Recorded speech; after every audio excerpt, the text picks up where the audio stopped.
Mesdames, messieurs et autres créatures dont le sexe est pour le moment indéfini, bonsoir et bienvenue dans une nouvelle analyse. Aujourd'hui on se balade en forêt, on cadre nos pieds et surtout on gueule le nom de nos amis, bref on parle de Blair Witch.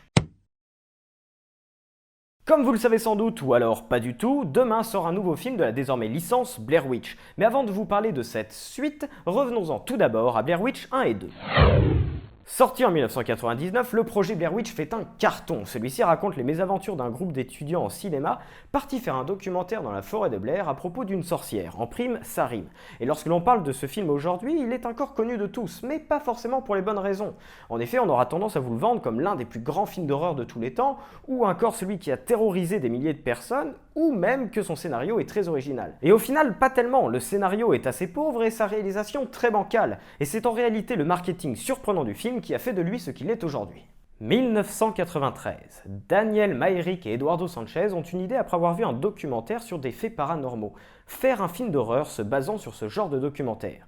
Il faut alors passer un casting à plus de 2000 candidats pour trouver 3 acteurs ayant un don pour l'improvisation. Seront alors retenus Heather Donahue, Joshua Leonard et Michael C. Williams. Pour éviter de trop attirer l'attention, car bon, un casting de 2000 personnes, ça doit pas passer inaperçu non plus, les acteurs se verront alors confier 2 caméras, une pour le film et une pour le making-of, et le contact avec l'équipe de production sera réduit au minimum le temps du tournage. Ce sera alors aux acteurs eux-mêmes de tourner le projet, qui sera ensuite monté comme pourrait l'être n'importe quel documentaire. Le tournage s'achève en octobre 1998, après seulement 8 jours.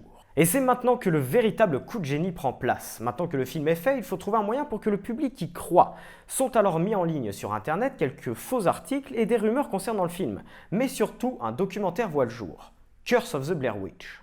La légende de la sorcière de Blair étant complètement fictive, il a fallu la rendre réelle également, et ce documentaire est là pour ça. Dans ce dernier, vous y retrouverez des interviews de soi-disant experts, mais également des archives créées de toutes pièces pour l'occasion, ainsi que des témoignages venant des familles des acteurs faisant référence à leur soi-disant disparition en 1994. Ce documentaire est d'ailleurs à mon goût bien plus intéressant que le film en soi, et pourtant aujourd'hui ce dernier a été complètement oublié. C'est pourquoi je vous laisse le lien dans la description si jamais vous voulez y jeter un œil plus tard. Il sera diffusé pour la première fois le 11 juillet 1999, soit 19 jours avant la sortie en salle du projet Blair Witch, qui, je vous le rappelle si vous ne le saviez pas, a rapporté plus de 248 millions de dollars pour un budget s'élevant entre 500 et 750 000 dollars. Bref, tout ça pour dire que c'est le marketing hors norme de ce film qui l'a rendu célèbre, et non le film lui-même. Pour preuve, sortira l'année suivante Book of Shadows Blair Witch 2, qui ne sera pas une réussite. Le box-office sera satisfaisant avec 50 millions de dollars, mais les critiques seront négatives et le film très vite détesté. La raison à cela est très simple, les gens ayant beaucoup aimé le premier se sont rués dans les salles pour voir la suite. Mais devant l'écran, ils se sont très vite retrouvés devant un film plus gore, qui n'était plus un fan footage, et surtout qui développait un univers qui n'avait visiblement pas besoin d'être étendu. Du coup, passons maintenant à Blair Witch 2016. Eh bien, indirectement, je viens déjà de vous donner mon avis. Que faut-il retenir sur ce 3e volet? Eh bien, tout simplement qu'il n'y a aucun intérêt à aller le voir. Sachez d'ailleurs, petite anecdote rigolote, que le film devait à la base s'appeler The Wood et que ce n'est que le 22 juillet dernier, lors du Comic-Con de San Diego, que le titre Blair Witch a vu le jour pour la première fois. Même les acteurs ont appris le titre ce jour-là. Et c'est d'ailleurs à ce moment-là et à ce moment-là seulement que le film a enfin fait parler de lui.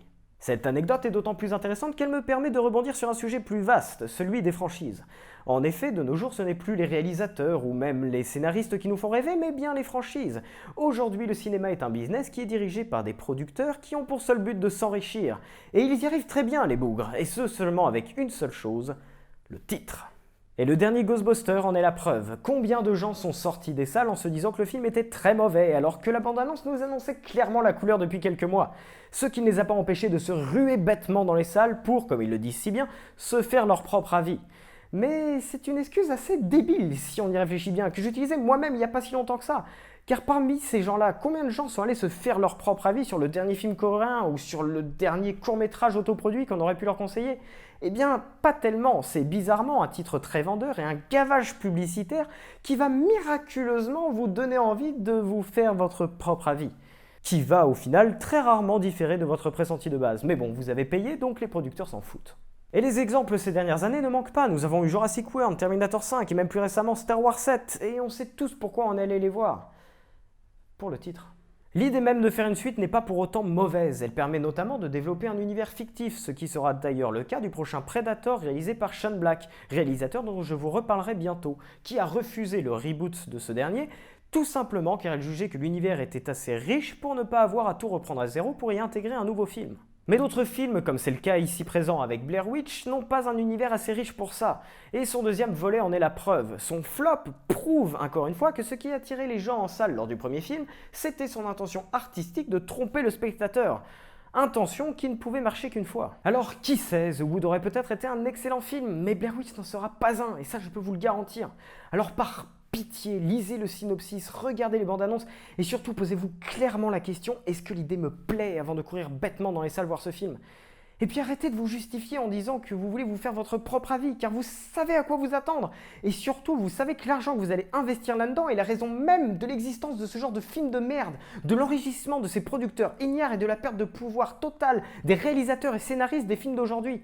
Bref, vous l'aurez compris, le but de cette vidéo n'était pas de faire une critique du film que je n'ai clairement pas vu, mais de vous expliquer pourquoi je refuse d'aller le voir et de vous inciter à en faire de même. Allez, salut! Je tiens à m'excuser auprès des personnes qui sont venues ici pensant y trouver une véritable critique, mais j'espère cependant vous avoir appris quelques petits trucs. Et surtout, je tiens à vous expliquer pourquoi je vous parle de ce sujet-là aujourd'hui avec Blair Witch, parce que c'est vrai que j'aurais pu le faire avec Ghostbusters, qui a beaucoup mieux marché au niveau du box-office, que le fera Blair Witch certainement. Mais tout simplement parce qu'il y a 2 ans, je devais moi aussi faire un documentaire dans le cadre de mes études et que j'avais parodié l'idée même qu'on puisse penser à faire une suite ou un reboot au projet Blair Witch. Ce qui correspond au sujet d'aujourd'hui. Vous retrouverez également le lien dans la description si ça vous intéresse. Allez, salut! Pour la 2e fois.